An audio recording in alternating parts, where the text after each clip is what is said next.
I'm Dr. Joseph M.T., Department of Sociology, University of Mumbai. This is the E-Pathshala project on religion and society, and we are now in module 17, which looks at the temple complex. The temple as a site of worship. It has got a structure. It has got an architecture. Now the architectural styles can be different from south to north and from east to west. But there are certain kind of commonalities that we see in the structure of the temple, especially the sanctum sanctorum, and who can go near the sanctum sanctorum, and then the kind of principles that need to be followed for the construction of temple, and the way that there are certain very structures for people to circumambulate the temple and things like that. So we are looking at temple complex as an entire mode of worship and an entire space of sacredness and the space of worship. And this is what we are going to see in this module. First, the temple site is selected and then ritually purified. Next stage is the erection of the temple on the ground plan. The ground functions as a sacred geometric design called the Vastu Purusha Mandala. Vastu means residence, while the Purusha is the cosmic man and the Mandala represents a closed polygon. The Vastu Purusha Mandala is conceived on the square plan as a shape. The square usually is associated with the gods. The center of this square is inhabited by three most important gods of the Puranic pantheon, namely Vishnu, Shiva and Brahma. Vishnu is represented by the many avatars, while Shiva is represented as a human as well as phallic symbol or the lingam, while Brahma has all but vanished from the worship in temples. The Vedic divinities are subordinated to the periphery of the square and are generally symbolized as constellations or the nakshatra. These are followed by the Lokpalas or wardens of the four directions: Mahendra on the east, Yama on the south, Varuna on the west and Soma on the north. The Dikpalas, Indra, Agni, Yama, Niriti, Varuna, Marut, Kubera, Ishana, or guardian deities occupy the cardinal and intermediate directions. When a site is chosen for the building of a temple, the Stapati or the chief mason is required to follow the Vastu Mandala. The ritual is marked by leveling the ground, purification as well as sowing seeds to signify the birth of a holy site, as well as the drawing of the mandala on the site. Most temples face the east in accordance with the rising sun, but some temples face west or south, as in the case of Vishnu. A basic Hindu temple consists of a womb chamber or the Garbhagriha, where the deity is installed, with a circumambulatory passageway around it called the Pradakshina Patha, a congregation hall or the Sabha Mandapa, an antechamber called the Artha Mandapa, and a porch. Towering the sanctum is the Shikhara, which is typically of three types. The Nagara style. The Shikhara is designed in curvilinear roof. The Khajuraho temples, Solanki temples of Gujarat and temples of Rajasthan belong to this group. The Dravida style. The Shikhara is a storied or tiered construction interspersed with miniature shrines. Temples from Tamil Nadu and Andhra Pradesh belong to this group. The Vesarat style, that is a hybrid style where the Shikhara has a prominent vertical band on each of its angles and small replicas of the Shikhara positioned on an object resembling an altar. Temples of the Deccan, such as that of the Ambarnath in Mumbai, belong to this group. Origin and development of the temple. The beginnings of the temple building is generally associated with the rule of the Guptas, 4th to 6th centuries, who ruled the Gangetic heartland and were considered as patronizers of the classical form in art and literature. Unlike the earlier Vedic worship, which centered on a fire altar built for the purpose of yagna and later destroyed, the Puranic temple was a solid, permanent structure built for Puranic gods as their home and places of worship. The concept was not altogether new, since there has been suggestions that deification of Puranic deities in human form and shrines built of either wood or bamboo dedicated to deities did exist from Kushana periods. Temples also arose when local deities or heroes were absorbed into the Puranic pantheon. Yashman analyzes this process of Hinduization of a tribal deity and its development as a supra-local deity venerated in Hindu temples. Typically, this process would occur in those areas with a sizable tribal population and its contact with caste society and the daily worship of the deity. Such a deity would have been a natural stone or may only be a wooden post and would require animal sacrifice performed by a non-Brahmin priest who may also be a mediator or bhagat of the deity. The process of Hinduization would commence with donations of land or ritual articles for regular puja, placing of an icon or image in place of the anti-conical symbol, building a structure over the deity and finally replacing the non-Brahmin priest with the Brahmin one and subsequently transforming the form of worship from sacrifices to offerings of flowers, food and coconuts. Such a process of Hinduization of tribal deities is visible in the case of Jagannath, Lingaraj and Stambeshwari, in all tribal deities of Orissa, the Vithoba cult of Maharashtra, the Khandoba cult of pastoral tribes of Maharashtra, and the cult of mother goddesses in many parts of India. In the Hinduization of the goddess, sometimes a consort is added like Shiva, and this allows for her complete absorption into Puranic Hinduism. Similarly, temples in early medieval India were also constructed as royal court centers such as that of the Jagannath Puri in Orissa, Eklinga temple in Mewad, Tanjavur in Tamil Nadu, Virupachaka temple and Meenakshi temple in South India. The royal cults emerged as a symbiotic relationship between monarch and the sacred center, wherein the deity became the ruler of the region and the king his representative.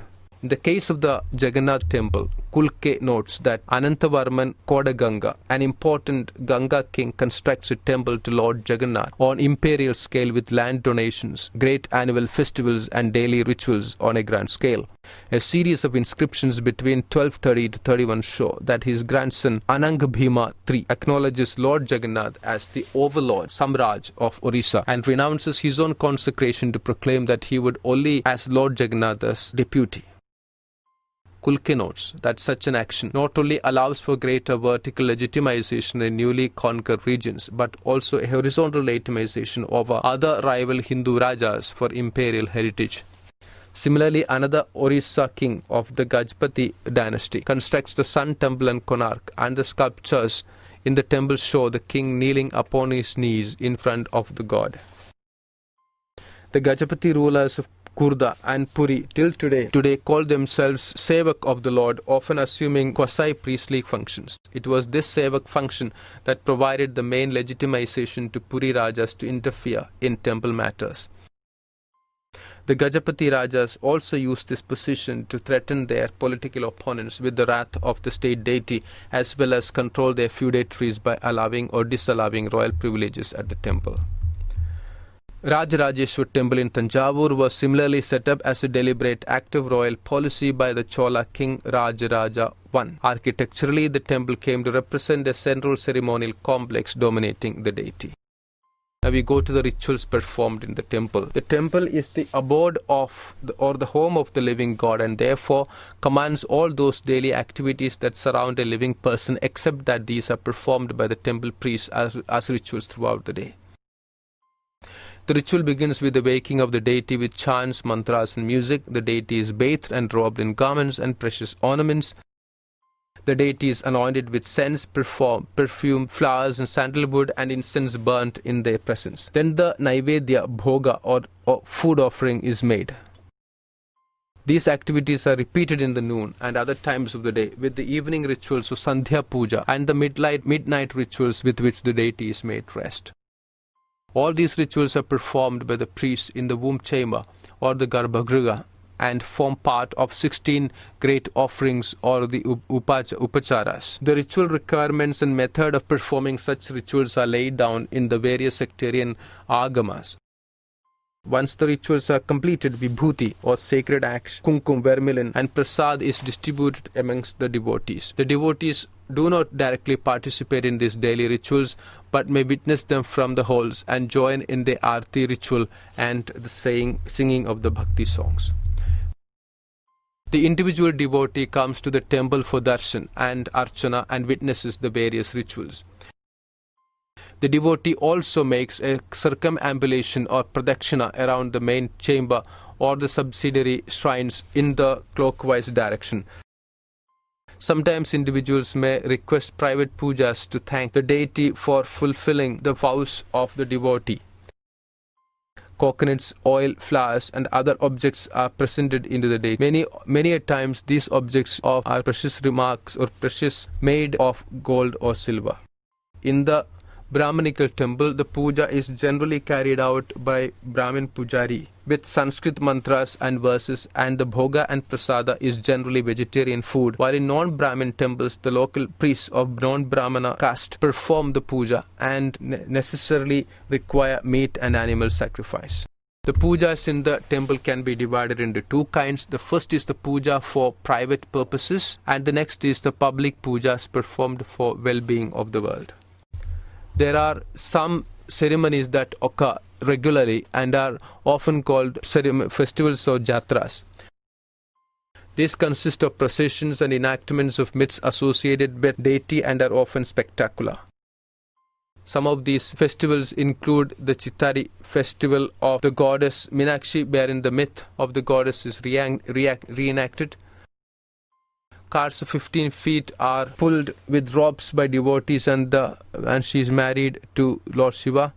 The Jagannath temple, Rath Yatra is similarly a festival wherein massive carts with the moving image or the Kalanti Pratima of Jagannatha, Balabhadra and Subhadra are paraded in the streets. In the Vaishnava temples, grand festivals involving the community participating of food and the Anakut festival is celebrated. Now we go to what we call the temple economy. The ritual of yajna in Vedic Brahmanism was replaced by dana or gift giving to Brahmin families in Puranic Hinduism as an instrumental means of exchange and distribution of wealth. Thus, gifts of land, gold, cattle, and other precious items were routinely given by the political and economic elite of the society to Brahmin families. However, by the post-Gupta period, donations to Brahmin families were replaced by donations to temples erected and patronized by a wider section of society. Donations were also made for a number of reasons, such as fulfillment of a vow, act of piety, etc. A temple was a major regular consumer of articles of everyday use such as grains, coconuts, flowers, oils, as well as consumer precious items such as silk, gold, jewels, and even elephants and horses. Local merchants and traders had to provide for them, trade for them as well as for camphor, aromatics, silks, jewels, etc. While weavers provided cloth, oil mongers, oil, and shepherds and cowherds for their daily kind of products and ghee.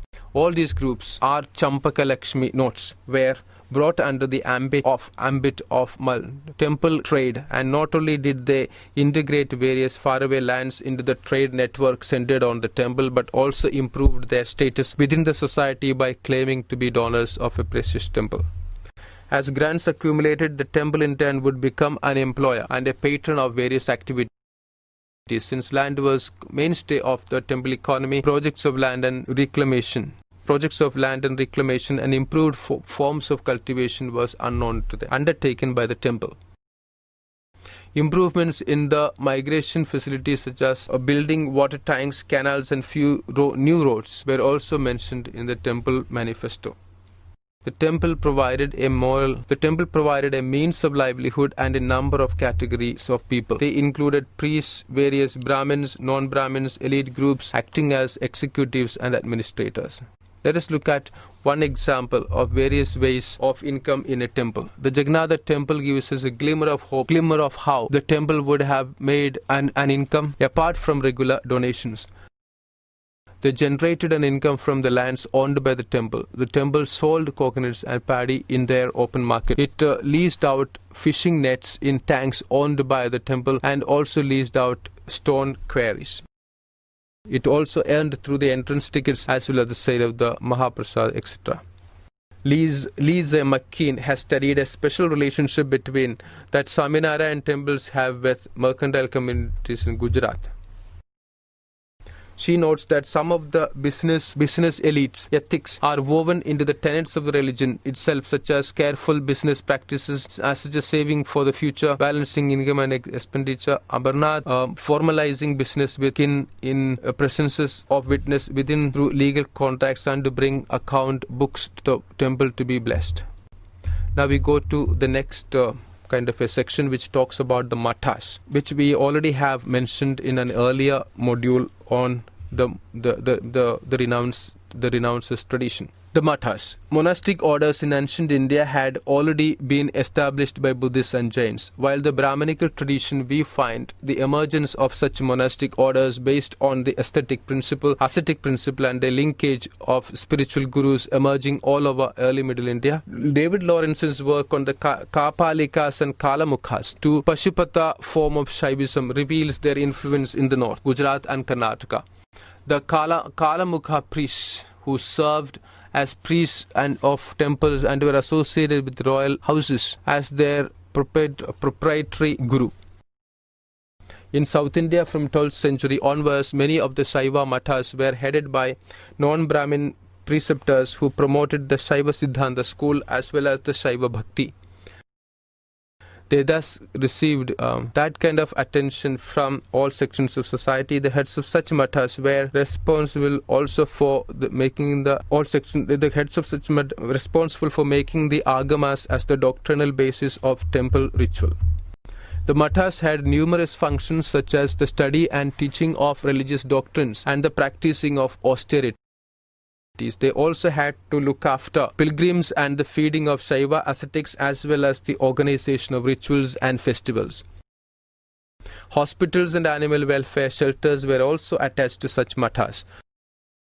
The mathas also functioned as an educational institution and imparted learning in the traditional 18 vidyas. Shaiva mathas would impart learning of Shaiva philosophy and related subjects. Sometimes libraries or Saraswati Bhandars were attached to the mathas. Mathas emerged as rich land-owning institutions and controlled the agricultural processes and redistribution of land and revenue from land. They assisted in introducing agriculture in non-agricultural areas and reclaimed land.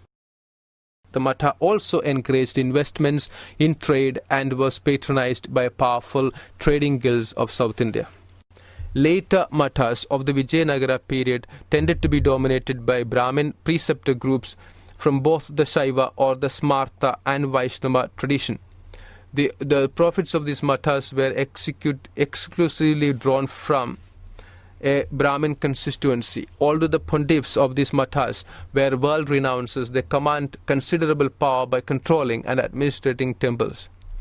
Mines and Gaurisankar's study of Jayendra Saraswati Dasangracharya of Kanchi Kamkoti Pitha shows how the Sankaracharya uses temple rites and the theatre of publicly confirmed ritual honors to dramatize his leadership and establish a mainline alliance. Schisms and gastrosemantics in the Brahmin mathas. Schisms in the Veer Sri Vaishnava tradition. Sri Vaishnavism sacred centers were established by Ramanuja in the sacred centers like Tirupati, Kanchi and Srirangam.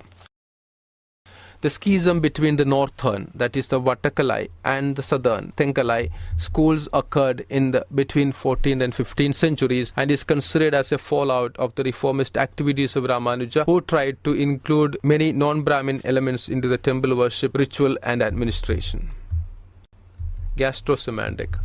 The food that is offered to the deity is termed as Naivedya, and when it is retrieved, it is transformed into prasada or the grace of the deity. This is then redistributed among the devotees. However, the act of consuming the prasada is highly structured, often along caste lines. In the Udupi Matha, as studied by Rao, there were areas for consuming the prasada.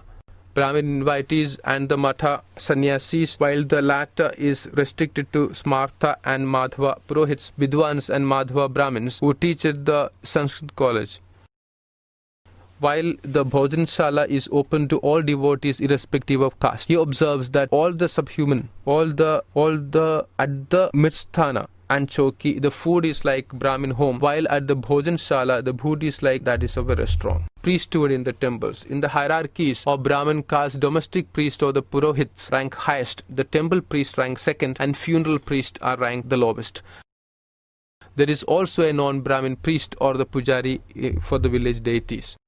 Usually, temple priests are sexually active married householders. Fuller gives a very detailed description of the priesthood in the Meenakshi temple, the largest temple in India dedicated to goddess and spouse of Shiva, situated in Madurai in Tamil Nadu. In the Meenakshi temple, the priesthood is divided into two heads, the Vakira Pantiyas and the Kulashekharas. Now, the temple is also a center of deed distribution, with people making donations, and then this is distributed to other people. Now, there has also been talk about temple reform at the colonial conquest during the British times and then later. We also know about the reform movements which are called the temple entry movements that happened in South India in the late 19th and early 20th centuries. Conclusion, Module 17. We have in this module looked at the temple complex. The temple is the center of worship and ritual for the Hindu community. And we have looked at the different ramifications of this with regard to ritual and worship. Thank you.